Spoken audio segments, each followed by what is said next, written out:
My boyfriend lost a game of truth or dare. The dare was to kiss someone of the opposite sex. Just as he and I were about to kiss, Emma suddenly pushed me aside and kissed him instead. You're being ridiculous. Today is your sister-in-law's birthday, Daniel said as he playfully pinched her cheek with a doting smile. Everyone turned to look at me, who had been shoved onto the sofa. The entire room fell silent. No one dared to make a sound. Emma laughed lightly. Oh, come on. Don't be mad, Olivia. Daniel never even sees me as a woman. Daniel also chimed in, trying to reassure me. It's just a game. Don't take it so seriously. Everyone expected me to explode, to cause a scene. But instead, I calmly removed my engagement ring and gently slipped it onto Emma's finger. Let me know when you set the wedding date. The room was deathly silent. Even Emma was stunned. Lauren scoffed. It's just a game. Do you really have to take it this far? Daniel's voice turned cold. She knows. I smiled faintly. I'm just making it more fun for you all, aren't I? Daniel's expression darkened visibly. Emma tugged at his sleeve, pouting. All right, Daniel. It's my fault. I didn't think Olivia would be so sensitive. She then removed the ring and tossed it back at me. Here. Don't be mad. Take your ring back. I didn't mean anything by it. The ring hit my face with a crisp sound before falling to the floor. Everyone stared at me in shock, but I simply picked it up. If you don't want it, then it's useless. And with that, I tossed it into the trash. Olivia, are you crazy? That's your engagement ring with Daniel. Quick, find it. Where did it go? The group scrambled to search through the trash can, but it was already overflowing with watermelon rinds, banana peels, and even someone's vomit. It was impossible to find a small ring in that mess. Even Emma started to panic, clutching Daniel's hand with red-rimmed eyes. Daniel, how did things turn out like this? Why is Olivia reacting so strongly? Did I really go too far? But we've never had boundaries since we were kids. The next second, Daniel pulled her behind him, shielding her. Stop looking. Everyone froze, their hands still hovering over the trash can as they turned to look at him. His gaze was cold enough to pierce through me. If you can't handle the game, don't play it. Now, because of you, no one is happy. Are you satisfied? A tightness formed in my chest. Emma was the one who kissed my boyfriend. I tolerated them. And yet, somehow, I became the one ruining the mood. If this were before, I would have cried and screamed, accusing Emma of crossing the line. But now, I no longer had the energy for that. Instead, I turned around, picked up my bag. Well, I'm leaving. Have fun. As I shut the door behind me, the noise from the private room was muffled. Someone hesitantly spoke up. Today is Olivia's birthday. Isn't it a bit harsh to let her leave like that? Daniel's voice was filled with impatience. Don't bother with her. She's always been too sensitive. About time she learned to grow up. He then continued casually. Oh, right. Emma was recently invited to be a lecturer. Since the cake is already here, why don't we let Emma blow out the candles instead? The atmosphere quickly warmed up again. The birthday wishes that were meant for me turned into congratulations for Emma's bright future. My face felt cold. I wiped it with my hand and realized at some point I had started crying. But I wasn't sad. I didn't feel anything at all. Growing up in a faculty housing complex, I had always admired Daniel, the academic prodigy, but I was never as outgoing as the others. Never had the right words to say, so I could never quite fit into their world.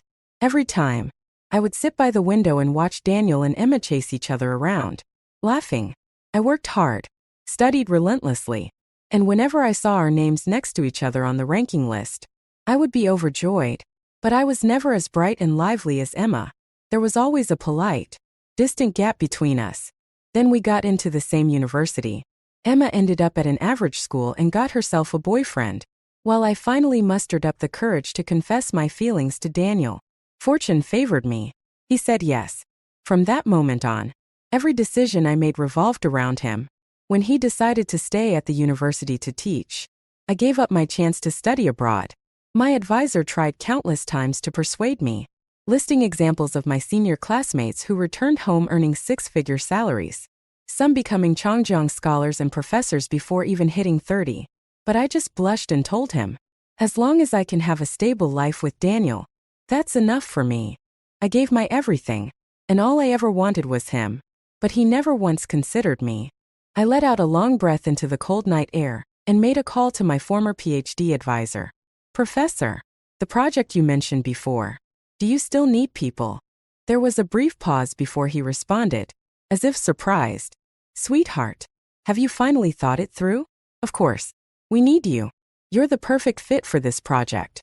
Even your junior keeps begging me to let her in, but I wouldn't agree to it. When can you come? I'll pick you up. I chuckled. In about half a month. I need to take care of some things here first. Although I wasn't leaving immediately, I spent the next few days carefully reviewing the project details. The time difference between Ireland and here was significant. By the time I finished my call, the sky over there had already darkened, while here it was nearly dawn. Dizzy with exhaustion, I ran a bath, letting the warm water soak into my bones. My entire body relaxed as fatigue slowly overtook me. The soft hum of music in the background lulled me into a deep sleep. The next time I opened my eyes, I was startled awake by the sound of a door opening. Olivia! Daniel's voice echoed through the apartment, moving from room to room, growing increasingly impatient. Then, as the bathroom door swung open, his tone turned sharp. His gaze locked onto me, carrying a hint of reproach. I stared at him, confused. What was he angry about this time? Was he upset that I hadn't waited for him in the living room like before? Ready to argue with him about Emma? You're back, I said flatly. Sorry, I fell asleep and didn't hear you.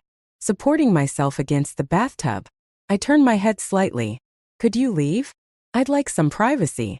My voice was polite, distant. He frowned, rubbing the bridge of his nose, looking exhausted. I was late because Emma drank too much. Her ex-boyfriend kept harassing her. I couldn't just leave her alone. You understand, don't you? Safety comes first. He paused, waiting for my response. I let out a soft chuckle. You think I'm mad? Then I laughed. Why would I be?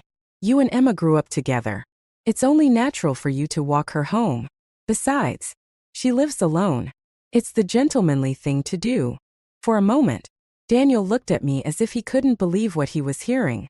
I waited for him to say something, but when he didn't, I simply got up and reached for a towel. We had lived together for so long. There wasn't anything he hadn't seen before. But for the first time, I felt self-conscious, wrapping the towel around myself.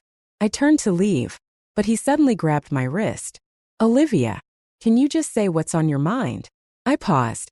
What is there to say? His grip tightened slightly. You used to have so much to say. I thought for a moment.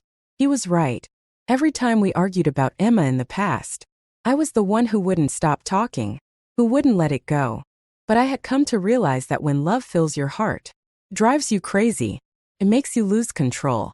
Now, there was nothing left. I felt nothing. So naturally, there was nothing to say. I gently pushed his hand away. It's late. Past 2 a.m. I have experiments to run tomorrow. His hand froze midair. I yawned. Don't stay up too late. Then, without another word, I climbed into bed and shut my eyes. For a while, there was no sound from outside.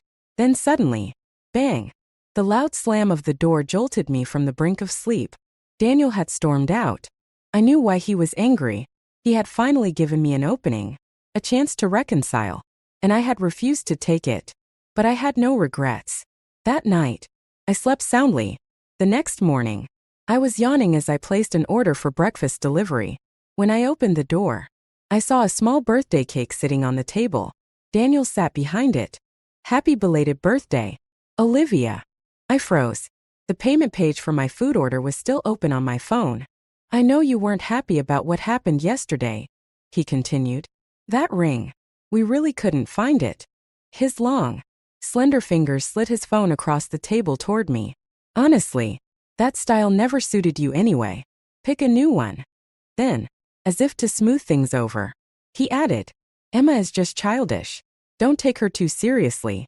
To us, a kiss might mean something, but she's always been carefree. I suddenly interrupted. You even ordered a cake just for me. Thank you. The unexpected gratitude caught him off guard. He stared at me. Stunned. Olivia. I bent down slightly, reading the message written on the cake. Wishing my dear one to always be 18. What a sweet message. I murmured. Thanks. I really like it. He frowned. Olivia. I was already reaching for the plates and utensils. What? His eyes lowered slightly. Nothing. There was a cheerful note in my voice. This bakery makes the best cream cakes. I can never get a reservation. You really put in the effort. He hummed in response, as if lost in thought. Daniel, you should have the biggest slice. Don't waste it, I said, placing the largest piece in front of him. Then I picked up a smaller one and took a bite. Is this a new flavor? It's pretty good. He furrowed his brows. Olivia, can you at least look at what I'm showing you? I glanced down. His phone screen displayed a high-end engagement ring website, the kind where you could only order one ring in a lifetime. My hand trembled slightly. Had he shown me this even a day earlier, I would have been ecstatic. But now, I simply took another bite of cake. No need. Those things are just overpriced gimmicks. Too much trouble. Daniel's gaze darkened with disbelief. Olivia. I smiled. Really? I don't care about those things anymore. Don't waste your money. The cake was more than enough. With that, I placed my empty plate on the table. I have a meeting today. I need to head out early. Make sure to put the dishes in the dishwasher. Then, I turned and went into the bedroom to change. Bam! The sound of a chair being pushed back hard made me turn around. Daniel picked up his phone. His expression unreadable. Whatever. I'll just give it to Emma. She likes this kind of thing. Then he slammed the door and left. The slice of cake in front of him remained untouched. For the next few days, I didn't see him at school. Few days later, I overheard some people talking. This is beautiful. The craftsmanship is the most exquisite I've ever seen. Who got this for you? Emma. If you find a man willing to buy you a ring like this, someone teased, you should just marry him. When I arrived at the office, a group of people had gathered around Emma, chatting excitedly. I glanced over and immediately noticed the ring on her pale, slender finger. It was the classic design from Second, a brand known for its exclusivity. Someone once said this particular style symbolized eternal love, unwavering until death. Oh, it's just a gift from a friend. Nothing serious, Emma said with a bright smile, though her gaze flickered toward Daniel, who was sitting nearby. The moment she saw me, she quickly covered her mouth in feigned surprise. Oh no, Professor Du, when did you get here? She waved her hand, flashing the ring. This isn't from Daniel. Don't get the wrong idea. From the moment I stepped inside, Daniel had already glanced at me once. But then, as if deliberately ignoring me, he raised his hand, ring and all, and continued chatting and laughing with everyone. The incident from my birthday was still fresh in everyone's minds. The room fell silent as all eyes turned toward me. Even Daniel subtly leaned in closer. I walked up to Emma, gently lifting her hand to examine the ring. It's beautiful. Your boyfriend has great taste. Emma froze for a moment. Daniel, who had been drinking water, suddenly paused mid-sip. The room was silent for a beat before someone broke into laughter. Well, if even Professor Du approves, then Emma, your boyfriend must have put a lot of thought into it. Someone tugged at their friend's sleeve, trying to quiet them, but the person whispered back. What's there to be afraid of?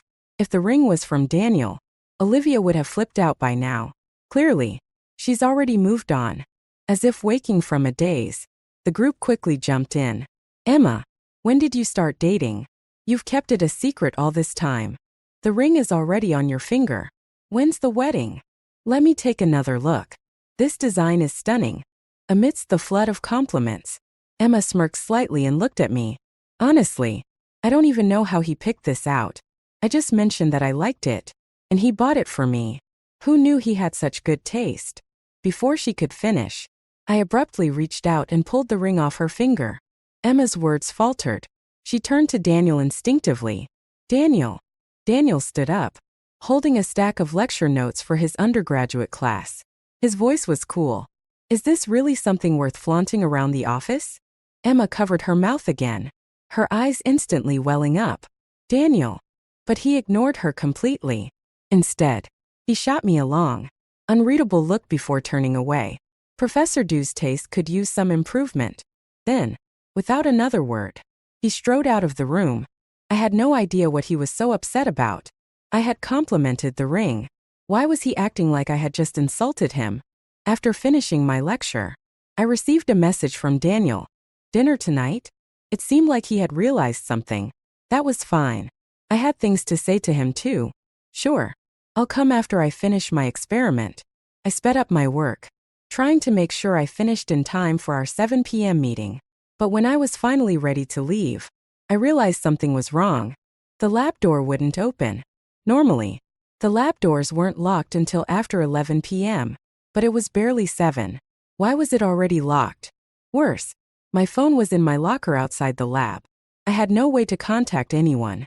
I considered climbing out the window, but the lab was on the 8th floor. Just as panic started to creep in, I heard footsteps outside.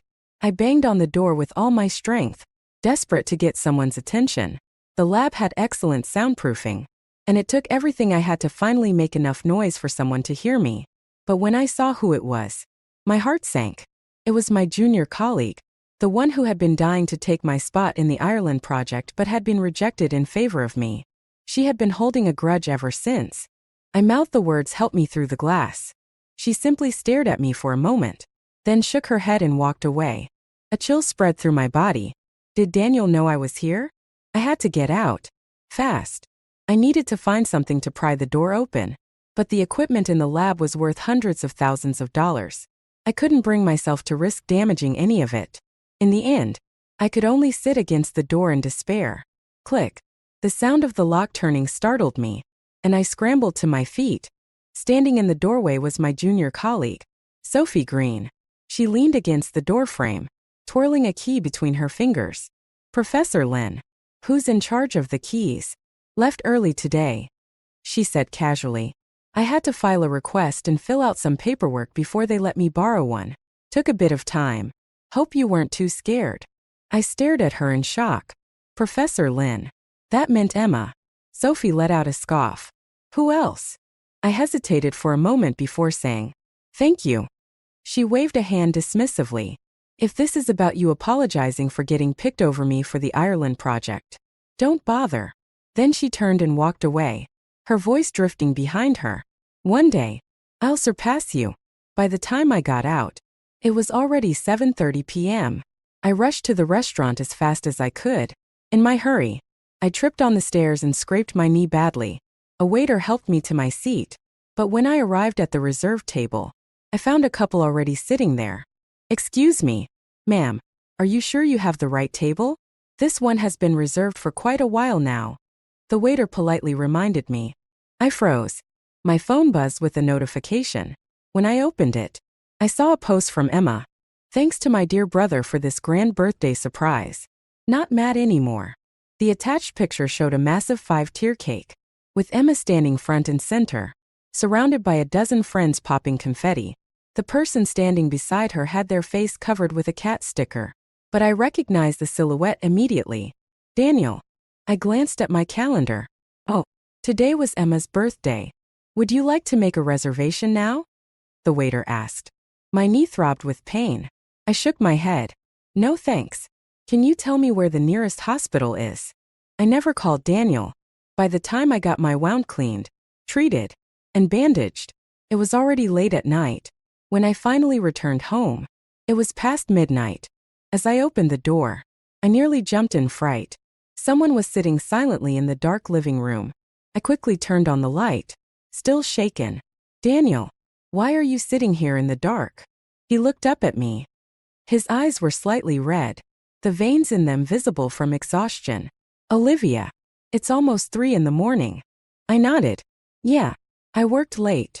He hesitated, then said in a careful tone, I didn't make it to our dinner." "I know," I replied lightly. "It's fine." I set my bag down. "You scolded her, right? So of course, you had to make it up to her. Her birthday was the perfect opportunity." Smack. His hand suddenly caught my wrist. He was still seated, looking up at me. "The party is still going on. I left early." I blinked in confusion. "Why?" His grip tightened slightly. "I was waiting for you to call me." I froze for a moment, then pulled my hand away. He didn't let go easily. I had to forcefully break free. It's fine, I said. I trust you too. I changed my shoes and took off my coat, feeling his gaze on me the whole time. His Adam's apple bobbed as he swallowed. You're not mad. My voice was soft but firm. No, I'm not. Olivia. I wasn't sure if I imagined it, but his voice seemed to tremble slightly. I cut him off. Daniel, let's talk tomorrow. Okay. I gave him a small smile, exhaustion creeping into my expression. I'm really tired. We can talk as much as you want tomorrow. With that, I turned and headed into the bedroom. I didn't hear him slam the door this time, but he never came inside, either. The next morning, when I woke up, he was already gone. There was no sign of him at the office, either. Apparently, he had gone straight to the lab for his experiments. That afternoon, I picked up my phone and started typing a message. Emma isn't bothering you today, right? Let's have dinner tonight. I have something to talk to you about. Before I could hit send, the office door burst open. Olivia, where did you hide my pen? I was yanked by my collar so forcefully that I nearly fell off my chair. Colleagues rushed over in alarm. Professor Lin, calm down. But Emma's eyes were already red with frustration. I didn't mean to do that. But that pen was my grandfather's. You have to give it back. It's really important to me. Emma pleaded, her voice trembling. Professor, do if you took it just to look at. That's fine. But can you at least tell me where it is? It's my grandfather's pen. I froze. Emma's grandfather had been a renowned physicist, someone who had made significant contributions to the country. Before he passed, the only thing he left her was a fountain pen, hoping she would follow in his footsteps. I had always respected the old professor. How could I possibly steal something that belonged to him? I left it in the lab yesterday and forgot to take it with me, she continued. At that time, you were the only one there. Professor Du. Then, with a sudden thud, Emma dropped to her knees in front of me, sobbing uncontrollably. I swear, I won't talk to Daniel ever again. Just please, give me back my grandfather's pen. All eyes in the office were now on me. Everyone knew how many times I had argued with Daniel because of Emma. A hesitant voice broke the silence. Professor Chin, say something. I looked up. Daniel was standing in the doorway. Olivia, just give it back, he said. If you like it, I'll buy you a new one. He held out his phone to me. You know the password. Pick whatever you want. It doesn't have to be a pen. I stared at him for a moment before letting out a quiet laugh. What do you mean by this? His gaze shifted away.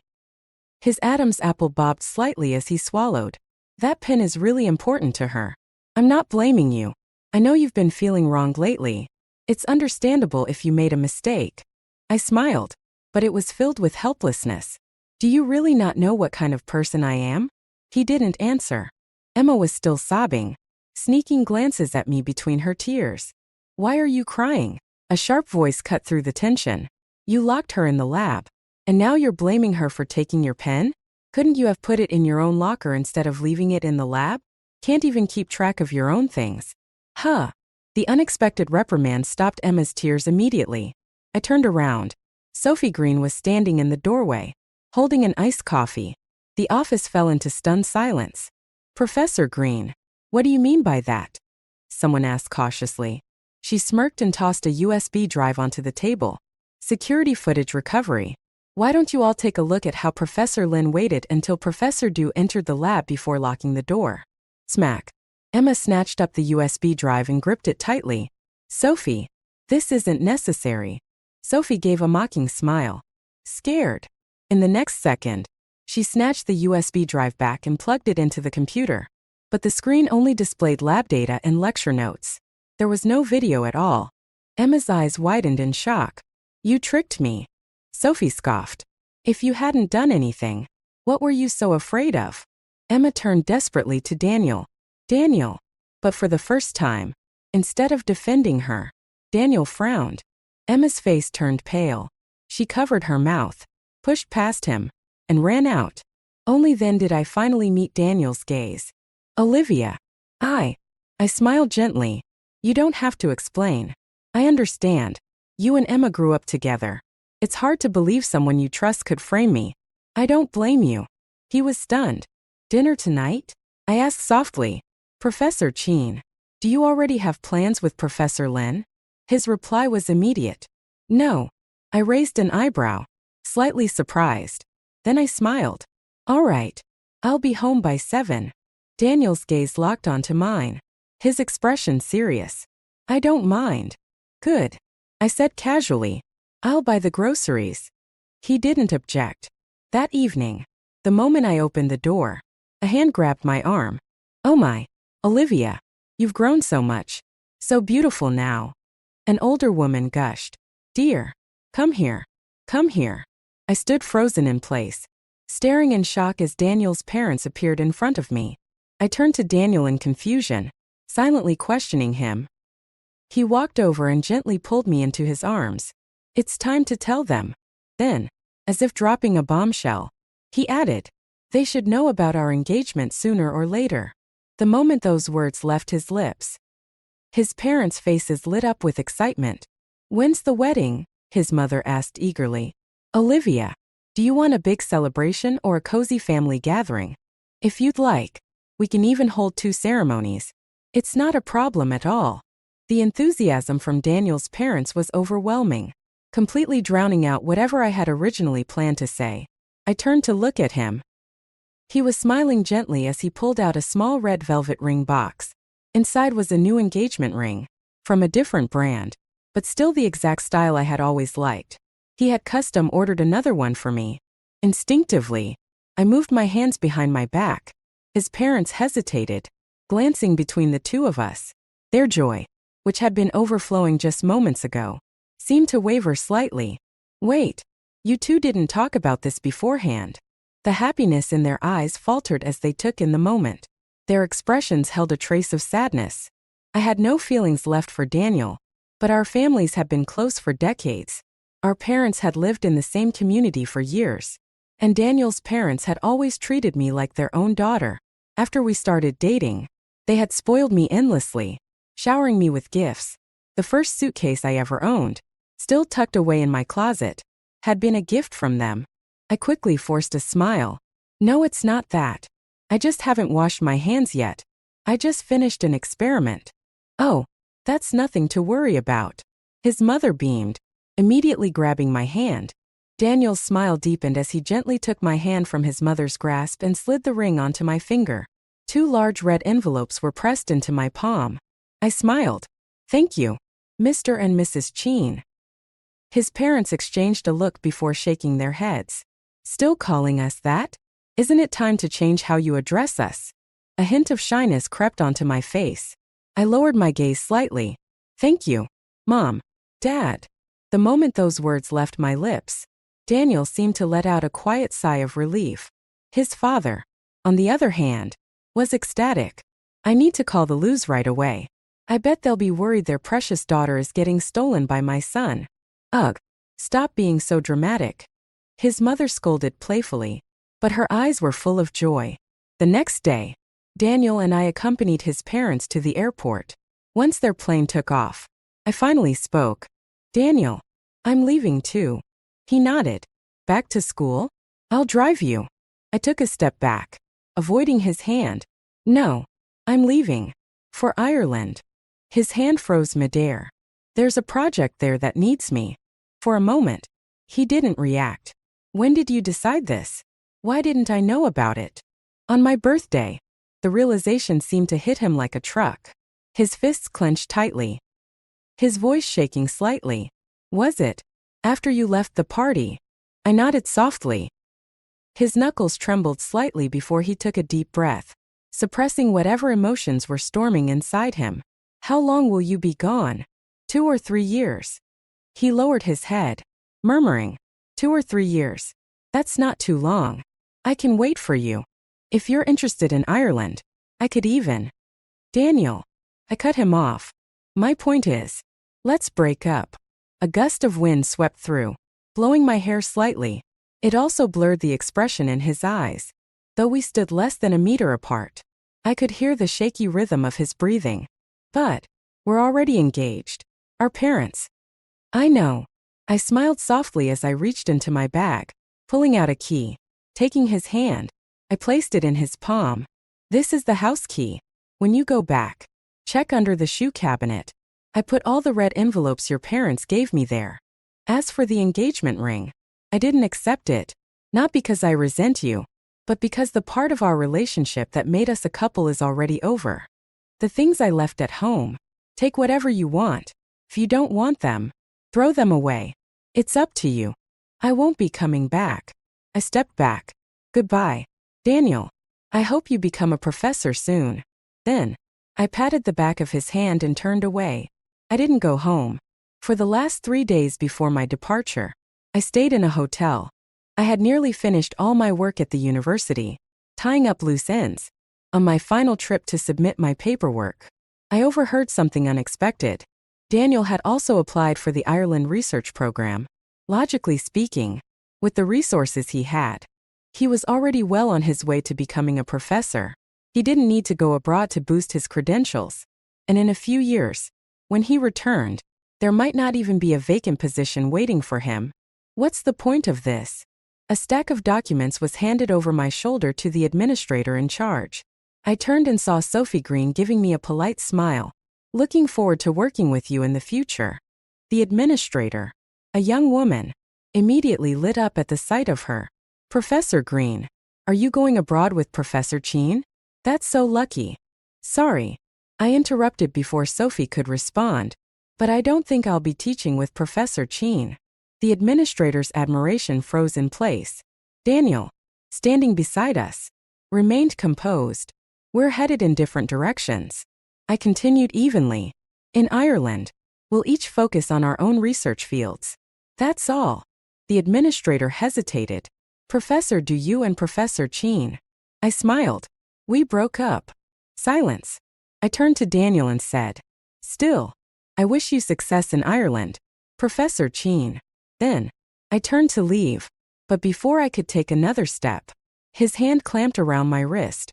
Even though he was trying to suppress it, I could hear the slight tremor in his voice. You really don't care at all anymore, do you? I gently pried his fingers off. Enough. Daniel, we're at school. Suddenly, his voice rose. Where's that energy you used to have when you were always controlling me? Olivia. I froze. In the past, I had been obsessed with keeping tabs on him. If he came home an hour late, I would interrogate him about his whereabouts. He had snapped at me more than once. I'm your boyfriend, not your property. Why do you have to monitor everything I do? You think Emma and I are too close? We grew up together. If I really wanted to be with her, would you even be relevant? I sighed, turning to face him directly. Didn't you hate it when I meddled in your life? Now that I don't, what else do you want? For a second, his eyes shimmered, like he was on the verge of tears. Just then, a figure burst into the room. Daniel, you can't go to Ireland. Emma rushed in, her eyes red as she clung to his arm. You can't go. What about me? You promised you'd never leave me alone. The administrator was stunned. Daniel had always cared about his public image. Yet now, he stood in the middle of an open office, his eyes red, openly staring at me, like nothing else around him mattered. Olivia, he said, his voice hoarse. Do you want me to go or not? I almost laughed.